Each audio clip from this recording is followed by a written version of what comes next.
तो क्या कहते हैं numericals on the basis of कि स्लोप में अगर इंक्लाइन प्लेन पे कोई भी ऑब्जेक्ट रहता है तो उसको कैसे करना है वो सब देखा।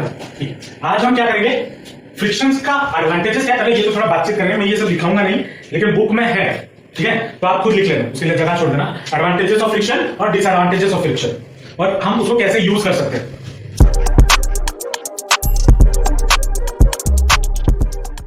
फ्रिक्शन का एडवांटेजेस क्या होगा, क्या क्या हमें वो मदद करता है। अगर हम पैदल चल रहे हैं, अगर फ्रिक्शन ना होता तो क्या हम चल पाते? नहीं चल पाते। गाड़ी चला रहे, गाड़ी में टायर में अगर वो जो क्या ग्रूविंग्स नहीं होते तो क्या गाड़ी अच्छे से रास्ते पे चल पाता? एक्सीडेंट होने के चांसेस बहुत ज्यादा होते हैं। या फिर हम कोई भी काम कर रहे हैं, जैसे कोई भी इंजन या मशीन चल रहा है, जैसे फॉर एग्जांपल पुली से हम रोप खींच रहे हैं, तो पुली और रोप के बीच में फ्रिक्शन हो रहा है ना, तभी तो वो ऊपर आ पा रहा है। अगर फ्रिक्शन ना होता तो बस रस्सी आता, पुली घूमता ही नहीं। तो ये फ्रिक्शन की वजह से वो भी हो रहा है। और क्या हो रहा है फ्रिक्शन की वजह से, और क्या होता है, और क्या मदद करता है हमें, दीवार में कोई भी स्क्रू डाल रहे तो डालते हैं ना, तो स्क्रू डालने के लिए हम उसे घुमाते हैं, तब थ्रेडिंग जो थ्रेड होता है स्क्रू में, अगर वहां पे फ्रिक्शन ना होता तो वो अंदर नहीं जाता। कील ठोकते हैं, वहां पे भी अगर फ्रिक्शन ना होता तो वो नेल अंदर नहीं जाता। ठीक है, तो ऐसे बहुत सारे चीजें हैं, छोटी छोटी चीजें हैं जहां पे ये फ्रिक्शनल फोर्स या फ्रिक्शन हमें बहुत मदद करता है। लेकिन ये जो फ्रिक्शनल फोर्स है इसके कई सारे डिसएडवांटेजेस भी है। क्या डिसएडवांटेजेस है, जैसे हम पैदल चलते हैं तो चप्पल घिसता है तो चप्पल खराब हो जाता है, या फिर आप गाड़ी चलाते हो टायर आपका घिसता है तो टाइम टू टाइम आपको टायर भी बदलना पड़ता है। कोई भी मशीन जब आप गाड़ी का हैंडल घुमाते हो या साइकिल का हैंडल घुमाते हो, उसके अंदर बॉल और बियरिंग लगे होते हैं, वो भी आपस में घिसते हैं। ठीक है, अगर फ्रिक्शन वहां पे ज्यादा होगा तो क्या होगा, वो मशीन खराब होने के चांसेस ज्यादा है। इसलिए इंजन ऑयल डालते हैं गाड़ी के इंजन में, या फिर गाड़ी साइकिल वगैरह में तेल डालते हैं हर जॉइंट्स में, या जहां पे स्क्रूज वगैरह लगे हुए हैं, ताकि फ्रिक्शन कम हो। तो इससे हमारे बहुत नुकसान भी होते हैं। और उसी गाड़ी में, जैसे अगर गाड़ी में इंजन ऑयल डाला जाता है, इंजन ऑयल क्यों डाला जाता है, क्योंकि उसके अंदर जो पार्ट्स है वो सारे मूव करते हैं, इसलिए गाड़ी चल पाता है। अगर हम ऑयल ना डालें तो क्या होगा, वो फ्रिक्शन की वजह से वो खराब हो जाएगा, उसके अंदर के पार्ट्स, तो गाड़ी हमारा खराब हो जाएगा। तो हालांकि हम ये बोल सकते हैं कि इससे हमें लॉसेस बहुत होते हैं, लेकिन फिर भी ये हमारे लिए जरूरी है। क्यों जरूरी है, क्योंकि नहीं तो काम कुछ हो नहीं पाए। अब अगर फ्रिक्शन हमें एक तो नुकसानदायी है, ठीक है, लेकिन फिर भी जरूरी है, तो हम क्या करते हैं, बहुत सारी जगहों पे हम फ्रिक्शन को कम करने का या फ्रिक्शन के जो फोर्स लग रहा है उसको कम करने के रास्ते ढूंढते हैं। इसलिए जो गाड़ी में तेल डाला जाता है ताकि वहां पर फ्रिक्शन कम हो जाए, तो चीजें खराब ना। पेट्रोल नहीं, इंजन ऑयल डालते हैं, सब अब्जॉर्बर के ऑयल में डाला जाता है ताकि ज्यादा फ्रिक्शन की वजह से वो क्या ज्यादा प्रेस होकर टूट ना जाए, तो ऑयल डाला जाता है। वैसे ही बहुत सारे और भी हैं, जैसे फॉर एग्जांपल स्केटर्स देखो जो स्केटिंग करते हैं, स्केटबोर्ड वगैरह में, उनके जो व्हील होता है उसमें ज्यादा क्या बोले ग्रूव्स नहीं होता है, एज कम्पेयर टू हमारा जो रबर टायर है उसमें ज्यादा ग्रूव्स होता है। तो वो हमें ग्रूव्स की वजह से हमें क्या करता है, गाड़ी स्किड होने से बचाता है। तो ऐसे कई सारे तरीके हैं जिससे हम फ्रिक्शन को मिनिमाइज कर सकते हैं। ऑयल डाल सकते हैं, पेंट भी कर सकते हैं। और जैसे पहले क्या होता था, जो पहली बार साइकिल आया, पहले लकड़ी का साइकिल आया, ठीक है, उसमें बॉल बेयरिंग नहीं लगते थे। आजकल सारी चीजों में बॉल बेयरिंग लगते हैं, जिससे हमारा जो काम करना इजी हो जाता है। पहले जो कार आते थे, जो एम्बेसडर वगैरह कार आते थे, उसके स्टीयरिंग को मुड़ने में बहुत ताकत लगता था, इसलिए हर कोई वो गाड़ी चला नहीं सकता था। लेकिन आजकल गाड़ियों में पावर स्टीयरिंग आ गया। पावर स्टीयरिंग क्या करता है, अब हल्का भी घुमाओ आपका गाड़ी मूव हो जाएगा। लेकिन जो एम्बेसडर होता था उसको पूरा घुमाना पड़ता था स्टीयरिंग, ताकि आगे दो चक्का घूमे। उसके बारे में बात करेंगे अभी गाड़ी के बारे में। ठीक है, तो फ्रिक्शन हमारे लिए नुकसानदायी है, लेकिन फिर भी हम उसको वो हमारे लिए इंपॉर्टेंट है, क्योंकि मोस्ट ऑफ द काम उसी फ्रिक्शनल फोर्स की वजह से होता है। अब अगर कोई बॉडी, हमने ये भी पढ़ा हुआ है सेंट्रीपिटल फोर्स के बारे में पढ़ा हुआ है ना, अगर कोई बॉडी सर्कुलर मोशन या सर्कुलर पाथ में मूव करता है तो उसके वजह से अंदर की तरफ एक फोर्स लगता है जिसको हम बोलते हैं सेंट्रीपिटल फोर्स। अंदर की तरफ मतलब सेंटर की ओर लगता है, जिसको हम सेंट्रीपिटल फोर्स बोलते हैं। याद है कुछ नहीं? और जब सर्कुलर मोशन में मूव करता है तो ये हमारा क्या एक एक्सेलरेटेड स्टेज में आ जाता है। एक्सेलरेटेड स्टेज में मतलब दिखाता हूं, तो मैंने इसको मान दिया। अब इसको अगर मैं सर्कुलर मोशन में से घुमा रहा हूं, मैं बहुत ही कम फोर्स लगा रहा हूं, लेकिन ये जो बॉडी है जो घूम रहा है सर्कुलर पाथ में, जो बॉडी घूम रहा है सर्कुलर पाथ में, वो एक एक्सेलरेटेड मोशन में जा रहा है, लेकिन मैं फोर्स बहुत कम लगा रहा हूं, ज्यादा नहीं लगा रहा, वो एक एक्सेलरेटेड मोशन में जा रहा है। तो जब ये बॉडी एक्सेलरेटेड मोशन में जा रहा है तो, या फिर अगर आप ऐसे देखो, आपको कैसे पता चलेगा कि सर एक्सेलरेटेड मोशन में जा रहा है, ये जो घूम रहा है एक कंटिन्यूअस स्पीड में घूम रहा है। अगर जैसे जैसे ये छोटा होता गया उसका वेलोसिटी या स्पीड बढ़ता हुआ गया, तो मतलब इससे ये भी पता चलता है कि ये बॉडी कौन से मोशन में है, एक एक्सेलरेटेड मोशन में है। और अगर एक्सेलरेटेड मोशन में तो कुछ ना कुछ एक्सेलरेशन होगा, तो वो एक्सेलरेशन को हम क्या बोलते हैं, a is equal to v square upon r, velocity का स्क्वायर अपॉन r होगा। आर क्या है? रेडियस, है ना। और हमने ये पढ़ा हुआ है v इज इक्वल टू क्या होता है? आर ओमेगा, और ओमेगा क्या होता है? एंगुलर वेलोसिटी, सब भूल गया ना। ओमेगा एंगुलर वेलोसिटी होता है। तो अगर मैं v की जगह पे आर ओमेगा डालूं तो मुझे क्या मिलेगा? आर ओमेगा स्क्वायर मिलेगा, मिलेगा नहीं मिलेगा। अब हमें पता है F is equal to force is equal to क्या होता है? Mass into M, mass into acceleration. Acceleration में कितना मिला? v square upon R. ये भी हो सकता है, या फिर और क्या हो सकता है? M R omega square. ये भी हो सकता है, हो सकता है या नहीं हो सकता? तो जब भी कोई बॉडी सर्कुलर मोशन में मूव कर रहा है तो वो सेंटर की ओर कितना फोर्स लगाएगा? एम आर ओमेगा स्क्वायर बोल सकते हो, या फिर M V square upon R भी बोल सकते हो। कितना फोर्स लगाएगा? ये होता है आपका सेंट्रीपिटल फोर्स। और इसको हम बोलेंगे सेंट्रीपिटल एक्सेलरेशन। ठीक है, समझे? इतना लिख लो, फिर आगे चलो। कभी भी कार वगैरह में या बाइक वगैरह में जब ट्रैवल करते हो, कभी साथ टर्न आ जाता है या फिर टर्न आता है, ठीक है? टर्न आता है ना, तो गाड़ी घूमता है या गाड़ी सीधा चले जाता है ना? टर्न में गाड़ी घुमाते हैं पापा या फिर ड्राइवर घुमाता है। तो इसमें अगर टर्न लेते हैं तो कितने स्पीड पे वो टर्न होना चाहिए ताकि वो गाड़ी पलटे ना? गाड़ी क्या पलटे ना? या फिर हम ये बोल सकते हैं कि जब टर्न होता है तो उसमें क्या क्या चीजें होती है वो हमें देखना है। ठीक है, मान लो एक सर्कुलर पाथ है कुछ ऐसा, ये आपका सर्कुलर पाथ हो गया, ये आपका रास्ता हो गया। ठीक, ये रास्ता है, नहीं मतलब ऐसे सर्कुलर पाथ में रास्ता है, ये मान लो इस सर्कल का सेंटर है। ठीक है, गाड़ी मान लो यहां पे है, यहां पे मान लो गाड़ी है और वो ऐसे घूम है, ऐसे जा रहा है सर्कुलर।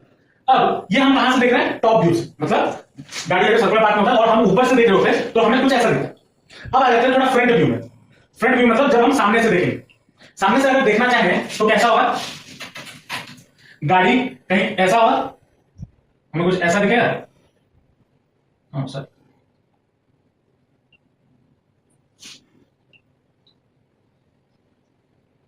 कुछ ऐसा दिखेगा सामने से, और यहां पे कांच होता है, यहां पे कोई बैठा हो, ऐसा दिखेगा ना। और रास्ता कैसा होगा? रास्ता कुछ ऐसा कर्व, कुछ ऐसा होगा। अरे हाँ, मेरा ड्राइंग उतना भी सुंदर नहीं है, हेडलाइट यहां पे बना लो, मान लो कुछ ऐसा होगा। अब ये गाड़ी जमीन में दो जगह पे टच हुई है, कहां पे? जहां दो चक्के लगे हुए हैं। मैं सामने से बात कर रहा हूं, सामने से आपको दो ही चक्कर दिखे, दो चक्के लगे हुए हैं। तो अब कार का वेट मान लो उसके सेंटर पे ही लगता होगा, मान लो नीचे की तरफ वो वेट लगा रहा है, कितना एमजी कार का जो वेट है लगा होगा। अब यहां पे चक्के पे, हाँ चक्के पे दोनों जगह पे इधर एक फ्रिक्शन लगा होगा, फोर्स जो कि मैंने बताया, क्योंकि सर्कुलर पाथ में घूम रहा है। मान लो ये एक फ्रिक्शन लगा होगा F1 और यहां पे और एक फ्रिक्शन लगा होगा जो कि है कितना? मान लो F2। हो या नहीं होगा? और यहां से सेंटर से यहां तक का जो डिस्टेंस है मान लो वो कितना है? R। लगा होगा या नहीं लगा होगा? इसको सेंटर, हाँ सेंटर लगा होगा या नहीं लगा? लगा होगा। अब इधर कार इस पॉइंट पे इस चक्के की वजह से एक रिएक्शन दे रहा होगा जो कि है R1 मान लो, और इस चक्के की वजह से भी एक रिएक्शन जा रहा होगा R2, जा रहा होगा या नहीं जा रहा होगा? अब ये बैलेंस होने के लिए ये जो मेन रिएक्शन है, mg का जो मेन रिएक्शन होगा that will B R1 plus R2, ये होगा या नहीं होगा? तो टोटल फ्रिक्शनल फोर्स इस पे कितना लग रहा होगा? कितना लग रहा है? F1 प्लस F2 लगेगा या नहीं लगेगा? टोटल फ्रिक्शनल फोर्स कितना होगा? F1 प्लस F2 होगा या नहीं होगा? और that will be equal to mu into R1 plus R2, ये होगा या नहीं? या फिर इसमें क्या लिख सकता हूं? म्यू इनटू R भी लिख सकता हूं, क्योंकि मैंने क्या बोला? R equal to R1 plus R2 है बैलेंस कंडीशन में, और ये R हमारा mg के बराबर है, तो म्यू इनटू mg ये होना चाहिए। अब देखो, अगर ये सर्कुलर पाथ में घूम रहा है, थोड़ा दिमाग में जोड़ रहा था, अगर ये सर्कुलर पाथ में ऐसे घूम रहा है, ठीक है, ये जो फोर्स है, जो दोनों फोर्स लगा रहे हैं, या फ्रिक्शनल फोर्स है F1 प्लस F2, ये सेंट्रीपिटल फोर्स के बराबर होना चाहिए या नहीं होना चाहिए? इधर बराबर होना चाहिए या फिर उससे ज्यादा होना चाहिए। अगर उससे कम हो गया तो गाड़ी क्या होगा? पलटी हो जाएगा, गिर जाएगा ना, स्किड हो जाएगा। नहीं समझ में? देखो ये सर्कुलर पाथ में कब घूम सकता है? एक बॉडी जब ये सर्कुलर पाथ में घूम रहा था, ये कब घूम पा रहा था? ये पूरा सर्कुलर पाथ में कब घूम पा रहा था? जब ये जो बॉडी से सेंटर की ओर एक सर्कुलर फोर्स लग रहा होगा या सेंट्रीपिटल फोर्स लग रहा होगा, तभी तो ये घूम पा रहा है। तो ये कार सर्कुलर पाथ में कब तक घूम सकता है, कब तक घूम सकेगा, जब तक ये फोर्स जो सेंट्रीपिटल जो फ्रिक्शनल फोर्स है वो सेंटर की ओर तो लग रहा है ना, सेंट्रीपिटल फोर्स सॉरी ये फ्रिक्शनल फोर्स सेंट्रीपिटल के साथ फोर्स के साथ बराबर हो या फिर उससे ज्यादा हो, तब तक ये कार सर्कुलर पाथ में घूम सकता है। अगर सेंट्रीपिटल फोर्स से फ्रिक्शनल फोर्स सेंट्रीपिटल फोर्स से कम हो जाए तो क्या होगा, अगर सेंट्रीपिटल फोर्स से ये फ्रिक्शनल फोर्स कम हो जाए तो गाड़ी स्किड करेगा, मतलब ये पीछे वाला चक्का उस तरफ चला जाएगा या उलट के गिरेगा। बहुत सारे एग्जांपल्स में देखे होंगे तुमने, जब स्किड या टर्निंग लेते हैं बहुत बार ऐसा होता है कि गाड़ी पलट जाता है, बेसिकली ऑटो वाले के साथ वो ज्यादा होता है। क्यों ज्यादा होता है, क्योंकि पीछे 2 चक्का होता है और आगे 1 चक्का होता है। ऑटो देखो ना, आगे 1 चक्का होता है तो उसका स्किड करने का चांसेस बहुत ज्यादा होता है एज कंपेयर टू कोई 4 व्हीलर। और ऐसा इसी की वजह से होता है क्योंकि आगे के चक्के पे दोनों फोर्स एक साथ लग रहे हैं, पीछे तो उतना फोर्स है ही नहीं, हल्का हो। लेकिन अगर मैं यहां पे स्पीड अपना कंट्रोल कर दूं तो ये तो ऑटो भी नहीं उलटता, हर समय नहीं उलटता, कभी कभी हो जाता है और कभी कभी 4 व्हीलर भी होता है। और वो कब होता है वो मैं दिखाना चाहता हूं आपको। तो गाड़ी को अपने रास्ते में रहने के लिए क्या होना चाहिए, ये जो दोनों फोर्स है that should be greater then और इक्वल टू सेंट्रीपिटल फोर्स। अभी मैंने सेंट्रीपिटल फोर्स कितना निकाला था, कितना होता है mv स्क्वायर अपॉन r, ये होता है ना। तो mu mg should be greater than equal to क्या बोला, mv स्क्वायर बाय r। और ये किसके लिए कंडीशन है, condition for the vehicle to stay on its path, अपने रास्ते में रहने के लिए ये कंडीशन होना जरूरी है, होगा या नहीं होगा। अगर यहां से मैं एम कैंसिल कर दूं तो mu G is greater than equal to V square upon R, ये है। अगर मैं जी को इस तरफ ले आऊं तो V square by R G will be क्या होगा, less than equal to mu, ये होगा या नहीं होगा, होगा। साइन चेंज क्यों किया, इसलिए बोल रहे हैं साइन चेंज करती है। V square upon R G less than क्या होगा, म्यू होगा, जी को उस तरफ लेंगे। अब वी स्क्वायर इक्वल टू कितना होगा, लेस देन इक्वल टू क्या, म्यू आर जी, होगा या नहीं होगा। या फिर v should be less than equal to root over of mu R G, ये होना चाहिए। या फिर जो मैक्सिमम वेलोसिटी होना चाहिए जो इस पाथ पे रह सके या गाड़ी इस पाथ पे रह सके, वो कितना होगा, v maximum will be equal to mu R G का रूट ओवर, ये होना चाहिए। तो गाड़ी अगर एक सर्कुलर पाथ में घूम रहा है तो उसको अपने रास्ते पे रखे रहने के लिए गाड़ी का वेलोसिटी कितना होना जरूरी है, इतना होना जरूरी। या फिर ये आर क्या है, आर है जो सर्कुलर पाथ है उसका रेडियस, क्योंकि यहां से इसका कुछ रेडियस होगा, रेडियस जी है एक्सेलरेशन ड्यू टू ग्रेविटी और म्यू है फ्रिक्शन। अगर म्यू में गड़बड़ी हुई मतलब फ्रिक्शन में गड़बड़ी हुई, coefficient of friction coefficient friction में गड़बड़ी हुई या तो आपकी गाड़ी पलटने के चांसेस ज्यादा है। अगर आपका जो गाड़ी का वेलोसिटी है वो अगर इस वैल्यू से ज्यादा हो गया तो क्या होगा,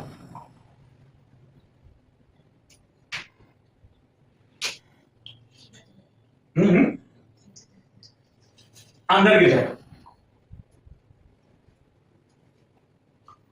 सॉरी हाँ, अगर वेलोसिटी गाड़ी का ज्यादा हो जाए इससे तो क्या होगा, ये अपने रास्ते से हट के बाहर चला जाएगा ऐसे।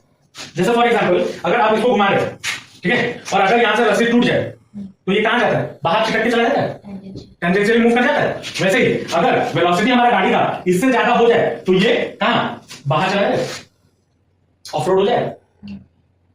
समझ रहे हो या नहीं समझ रहे? हालांकि इसमें बहुत सारे और भी फैक्टर्स हैं, सिर्फ ये फैक्टर नहीं है, बहुत सारे और भी फैक्टर हैं, लेकिन हमने उसको कंसीडर नहीं किया। हमने बस सिंपल फिजिक्स लैंग्वेज में अभी बेसिक लेवल में समझा। समझे या नहीं समझे? जब एक गाड़ी सर्कुलर पाथ में मूव कर रहा हो तो क्या होना चाहिए, क्या होता है उसमें, समझ में आया पक्का? अगर मैं कुएं की बात करूं या कोन शेप की बात करूं तो वो कुछ ऐसा दिखेगा। अगर मैं फ्रंट से, कहां से देखूं, फ्रंट से देखूं तो वो कुछ ऐसा दिखेगा, रास्ता कुछ ऐसा होगा, कुछ ज्यादा ही चौड़ा रास्ता होगा, कुछ ऐसा होगा बैंड, मतलब ये सर्कुलर रास्ता है, ठीक है, लेकिन एक एंगल पे वो लिफ्टेड है, टिल्टेड है। अगर आप देखोगे, कैसे समझाऊं, ये आपका रास्ता है ऐसा, इधर ऐसे गाड़ी चल, ऐसे गाड़ी चल, और ये ऐसे भी है, और ये रास्ता ऐसे सर्कुलर भी, सर्कल में भी है और विद सम एंगल, तो गाड़ी इस पे ऐसे चल रहा है वैसा। तो गाड़ी की जरूरत ऐसे, इधर 2 चक्का, इधर एक,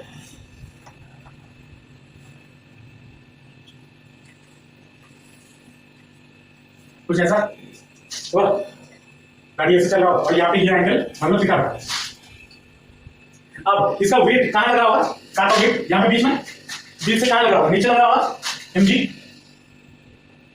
और कार का फ्रिक्शन इस डायरेक्शन में लगा होगा फ्रिक्शन, क्योंकि सर्कुलर पाथ में घूम है, तो टुवर्ड्स द सेंटर, मान लो सेंटर यहाँ पे, टुवर्ड्स द सेंटर फ्रिक्शन लगा होगा। फ्रिक्शन अगर ऐसा लग रहा है तो क्या फ्रिक्शन सीधा है, मतलब हॉरिजॉन्टल या वर्टिकल है? नहीं, अगर ये हॉरिजॉन्टल होता है, ये वर्टिकल होता है, फ्रिक्शन हमारा कुछ ऐसा लग रहा है, ये ऐसे है, और ये इसके साथ मतलब हॉरिजॉन्टल के साथ थीटा एंगल बना रहा है मान लो, तो ये हमारा क्या हो जाएगा f cos थीटा, और ये क्या बन जाएगा f sin थीटा। समझ गया? अब अगर मैं इस बॉडी का रिजल्टेंट, अगर कार ऐसे है, कार ऐसे है, मान लो ये कार, इसका रिजल्ट और क्लीन रोड है, तो इसका रिजल्टेंट कैसा होगा, ऐसा होगा। अब अगर मैं कार को ऐसे टिल्ट कर दूं या आपकी ओर टिल्ट कर दूं, सीधा था पहले, ऐसे टिल्ट कर दूं, इसका रिजल्टेंट किधर होगा, ऐसा, हमेशा परपेंडिकुलर होगा ना कार के साथ, तो इसका रिजल्टेंट कैसा होगा, कुछ ऐसा आर होना चाहिए। अब लेकिन ये आर, जो आर है वो वर्टिकल और हॉरिजॉन्टल के साथ कुछ एंगल बना रहा है, और कितना एंगल बना रहा होगा, वही थीटा है ना, तो कौन सा एंगल होगा, ये वाला,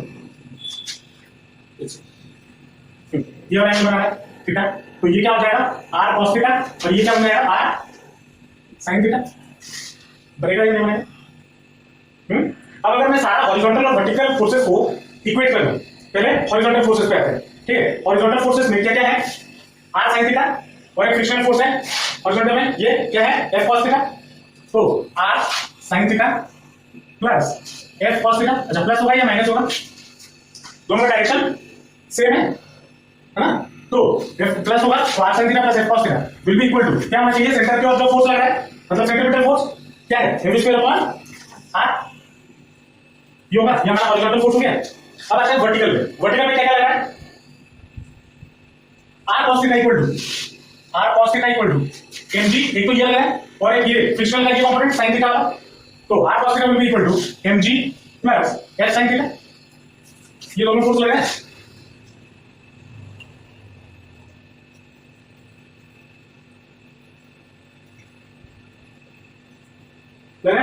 अब इस इक्वेशन को मैं और क्या लिख सकता हूं, क्या मैं इसको ऐसे लिख सकता हूं, r cos theta minus f sin theta equal to mg, लिख सकता हूं या नहीं लिख सकता हूं? मान लो ये आपका इक्वेशन 1 हो गया, ये आपका इक्वेशन 2 हो गया, लिख सकता हूं या नहीं लिख सकता? अगर मैं दोनों इक्वेशन को डिवाइड कर दूं 1/2, तो क्या हो जाएगा r sin theta plus f cos theta divided by r cos theta minus f sin theta equal to mv square upon r whole divided by mg, लिख सकता हूं या नहीं लिख सकता हूं? अगर मैं इधर न्यूमेरेटर और डिनोमिनेटर में r cos थीटा डिवाइड कर दूं, तो क्या हो जाएगा, r sin theta plus f cos theta whole divided by r cos theta whole divided by r cos theta minus f sin theta divided by r cos theta equal to, यहाँ पे m gets cancel, तो v square कितना हो जाएगा, v square bye r, ये होगा या नहीं होगा? अब अगर मैं इसको सॉल्व करने पे आऊं तो मुझे क्या मिलेगा, इधर लिखा हूं, r sin theta by r cos theta क्या हो जाएगा, tan थीटा होगा, tan theta plus f cos theta bye यहां पे cos थीटा गेट्स कैंसिल, तो बचा क्या, f बाय r बचा होल डिवाइडेड बाय, ये क्या हो जाएगा, cos theta by cos theta cancel, तो 1 माइनस क्या हो जाएगा, f by r tan theta, ये बनेगा या नहीं बनेगा, which will be equal to कितना, v स्क्वायर बाय rg,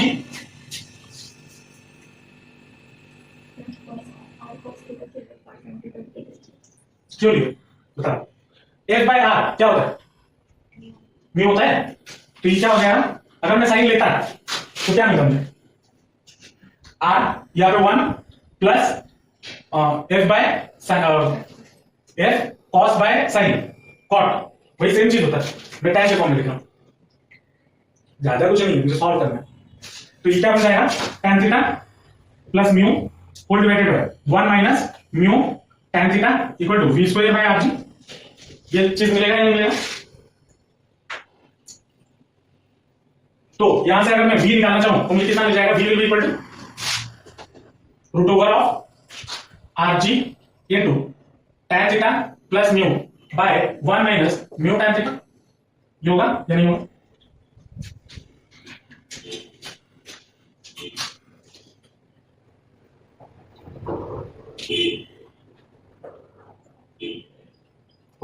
तो गाड़ी का velocity in a bank river या बैंक सरफेस, इसको बैंक बोलते हैं, जैसे टिल्टेड है ना, जैसे एंगल बना रहा है ग्राउंड हॉरिजॉन्टल के साथ, इसको हम बोलते हैं bank road, BANK, bank road. इसका हेडिंग क्या होगा? Circular motion of car, circular motion of car in bank road.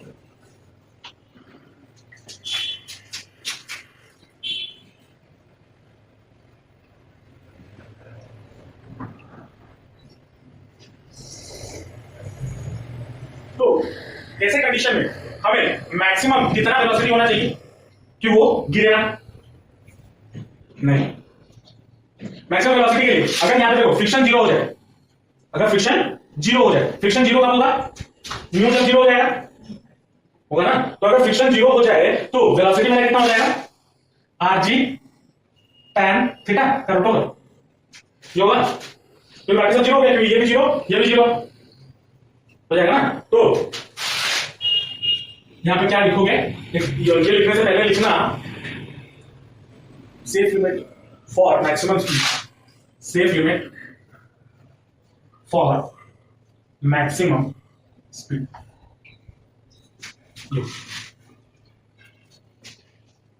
अब देखो यहां पे जब ऐसे वो घूम रहा है या बैंक होके घूम रहा है तो इसके टायर में भी क्या हो रहे होंगे? फ्रिक्शन हो रहे होंगे, हो रहे होंगे ना। तो अगर मैं थीटा कम या ज्यादा करता हूं, थीटा में चेंजेस करता हूं तो वेलोसिटी में भी चेंजेस होगा ना। अगर मैं थीटा ज्यादा कर दूं, थीटा ज्यादा कर दूं, एंगल ज्यादा कर दूं तो मुझे गाड़ी को ज्यादा तेजी से भगाना पड़ेगा, मतलब वहां पे ज्यादा फ्रिक्शन हो रहा होगा ना। तो जितना कम एंगल या जितना कम बैंक होगा, जितना कम टिल्टेड होगा या इंक्लाइंड होगा, उतना कम मेरा क्या होगा? फ्रिक्शन चाहिए होगा टू बैलेंस। जितना ज्यादा बैंक होगा उतना ज्यादा फ्रिक्शन चाहिए होगा to balance the car on that road, है ना? समझिए, समझिए। ये तो आपका बात हुआ सर्कुलर रोड पे अगर या बैंक रोड पे अगर आपका गाड़ी आप 4 व्हीलर चला रहे, कभी साइकिल चलाया? मैं तो चलाए होंगे, साइकिल चलाए होंगे या गाड़ी चलाए होंगे। जब भी टर्निंग आता है, जब भी टर्निंग आता है तो जनरली देखते हो कि साइकिल वाले टिल्ट हो जाता है, एक साइड की तरफ टिल्ट हो जाता है ना। साइड के मतलब जिस तरफ टर्निंग होगा, मतलब अगर ये हमारा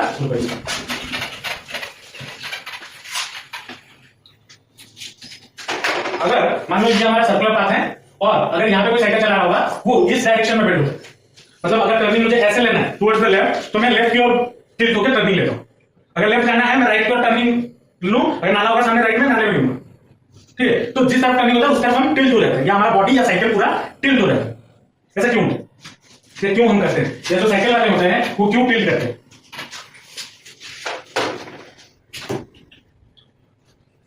देखो मान लो ये मतलब हाइपोथेटिकल डायग्राम है, ये मतलब आपका वर्टिकल हो गया, ये आपका हॉरिजॉन्टल हो गया,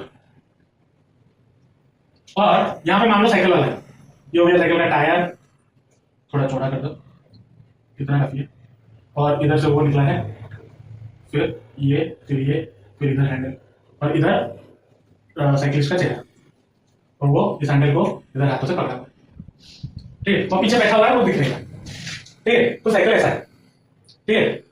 ये यहां पे वर्टिकल से कुछ एंगल बनाया जो कि है थीटा। ऐसा क्यों हो रहा है? अरे एक मतलब कोऑर्डिनेट है वर्टिकल और हॉरिजॉन्टल, एक एक्सिस वाई एक्सिस मान लो, मैं वर्टिकल और हॉरिजॉन्टल बोला, है ना? इतना हो सकता है। अब अगर मैं इस पे इसका वेट इंसान जो बैठा हुआ है उस पे, तो वेट कहां आ रहा होगा? नीचे mg आ रहा होगा, लेकिन इसका रिएक्शन जाके रहा होगा, क्योंकि साइकिल अगर सीधा है तो उसका रिएक्शन किधर जाता है? साइकिल अगर सीधा होगा उसका रिएक्शन परपेंडिकुलर इधर ऊपर, और टिल्ट भी होगा तो उसके परपेंडिकुलर रिएक्शन जाएगा, और एज बिकॉज़ ये टिल्टेड है तो इसका रिएक्शन किधर जाएगा? इस तरफ जाएगा, जाएगा या नहीं जाएगा? जाएगा। और ये वर्टिकल इसके साथ कितना एंगल बना रहा है? थीटा एंगल बना रहा है। तो ये वाला कंपोनेंट और ये वाला कंपोनेंट कितना क्या हो जाएगा? ये हो जाएगा r cos थीटा और ये हो जाएगा r sin थीटा, होगा या नहीं? mg को ऊपर वाला लाइन r होता है, mg को ऊपर वाला लाइन r होता है, और mg नीचे है तो उसको ऊपर वाला लाइन r होता है। अच्छा, तुम ये बोल रही हो अगर ये बॉक्स है, ये mg हुआ तो ये वाला आपका r होता है। हाँ मैंने बोला थोड़ी, वेट हमेशा नीचे लगेगा ना, लेकिन रिएक्शन किधर लगेगा? रिएक्शन किधर लगता है? बिकॉज ये बॉक्स या टेबल के ऊपर ऐसे रखा हुआ है, तभी ये हम नीचे आ रहा है तो ये ऊपर जा रहा है, हम बोल सकते हैं। अगर मैं बॉक्स को ऐसे, सरफेस ऐसा है तो बॉक्स ऐसा रखा है, लेकिन अगर सरफेस ऐसा है और मैं जो ऑब्जेक्ट है उसको ऐसे रखूं, अब अब इसका वेट तब तो नीचे आ रहा होगा, वेट तो हमेशा नीचे आएगा, लेकिन रिएक्शन कहाँ जाएगा, परपेंडिकुलर टू द बॉडी ना, वही उससे पहले वाला तो वही थे, रिएक्शन हमेशा बॉडी से परपेंडिकुलर होता है। तो अब अगर मैं इधर थोड़ा कंपैरिजन करूं तो क्या होगा, आर cos थीटा हमारा किसके बराबर होगा, आर cos थीटा हमारा mg के बराबर होगा, हाँ, और आर sin थीटा हमारा किसके बराबर होगा, क्योंकि इस तरफ बेंड कर रहा है, इस तरफ बेंड कर रहा है मतलब रास्ता ये कर्व होगा, ऐसा कर्व होगा ना, तभी तो ये इस तरफ घूम रहा है, ऐसा क्लिक हो रहा है इस तरफ, तो मतलब रेडियस कहीं इधर होगा, सही है मतलब रोड का, तो सेंट्रीपिटल फोर्स ये सेंटर क्यों लगा हुआ होगा, तो ये r sin थीटा ये सेंट्रीपिटल फोर्स के साथ बराबर होना चाहिए, है ना, तो r sin theta should be equal to mv square upon r, ये होना चाहिए। अगर मैं दोनों इक्वेशन को डिवाइड कर दूं तो क्या हो जाएगा, r sin theta by r cos theta equal to mv square upon r divided by mg, ये होगा r gets cancel, m gets cancel, तो tan theta will be equal to v square by rg, ये होगा क्या, फिर कितना bend कर रहा है, theta will be equal to कितना, v स्क्वायर बाय rg, ये sir tan inverse of v square by rg, ये होगा या नहीं होगा। तो साइक्लिस्ट कितना बेंड करेगा वो किस पे डिपेंड करेगा, एक तो कितना वो जो सर्कुलर है वो कितना स्ट्रिप है या कितना शार्प टर्न है उस पर डिपेंड करेगा। अगर ज्यादा शार्प टर्न हुआ, ज्यादा शार्प टर्न मतलब अगर एक रास्ता ऐसे है और एक रास्ता ऐसे है, शार्प टर्न कहां पे ज्यादा हुआ, यहाँ पे, जहां पे ज्यादा शार्प टर्न वहां पे ज्यादा झुकना पड़ेगा, है ना, उसके साथ रिलेटेड है ना,